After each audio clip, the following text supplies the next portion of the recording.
Protesta tregon një gjë që është themelore, që në Shqipëri ne kemi liri, që njerëzit mund të dalin në rrugë e të shprehen ashtu siç e mendojnë ata. Pra mund të bësh kërkesa politike ose mund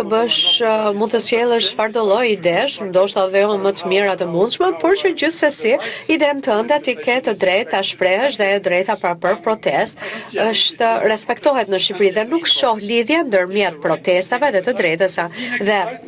pra negocimet me BE-n, antarësimit në BE është e drejta e qytetarëve që të protestojnë, ndërkohë që ne bëjmë punën tonë të gjithë dhe do të shikojmë se si do të ndodhin këto gjëra, por nuk shoh lidhjen ndërmjet protestave dhe procesit të antarësimit në BE. Protestat nuk kanë lindur në Shqipëri, nuk ndodhen vetëm në Shqipëri, ka protesta edhe në Belgjik, edhe në Francë, edhe në shtete të tjera anëtare, janë pjesë e përditshmërisë së jetës, kështu që besoj që është një gjë me të cilën thjesht do duhet të jemi të mësuar. Dhe është e vërtet që në vendin tonë vetëm një herë ka ndodhur kur ne nuk mund të protestonim, të demonstronim dhe atëherë ka qenë gjatë komunizmit. Por tashmë, gjatë këtyre 35 viteve të demokracisë, gjithnjë e më shumë ne kemi arritur të kuptojmë që jo vetëm që ne